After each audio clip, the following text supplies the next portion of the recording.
నా పేరు దామెరపు లైలేష. మాది దామెర గ్రామం, దామెర మండలం, హన్మకొండ జిల్లా. మేము రాశి వారి షిఫ్ట్ అనే వెరైటీని ఈసారి ఒక 4 ఎకరాలు వేసాము.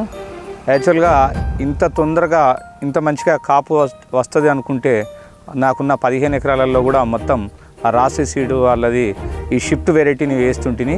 ఈ నవంబర్ నెల కల్లా బ్రహ్మాండంగా చెట్టుకు 90-80 కాయలు మంచిగా కాసినవి. ఇప్పటి వరకు కూడా దీనికి మందులు పిచికారి చాలా తక్కువ, రసం పీల్చే పురుగులు చాలా తక్కువలో వస్తున్నవి. ఏం వాడలేదు. అది 2-3 సార్లు ఇప్పుడు కొడితే 3వసారి ఈ నవంబర్ నెల కల్లా మంచిగా కాపు వచ్చింది. ఇప్పటికల్లా ఇది ఒక 15 క్వింటాల కల్లా కాసింది. ఎర్లీగా వచ్చే వెరైటీ అంటే ఈ షిఫ్ట్ వెరైటీ. యాక్చువల్గా నేను దీన్ని చూసినట్టయితే దానికి ఉన్న భూమి మొత్తం విత్తుకునేవాడిని. ఈసారి చూసినాం కదా, వచ్చేసరికి మొత్తం ఈ పత్తే పెట్టుకుంటాం. తొందరగా అయిపోయి తీసి మొక్కజొన్న వేసుకోవడానికి చాలా అనుకూలమైన వెరైటీ.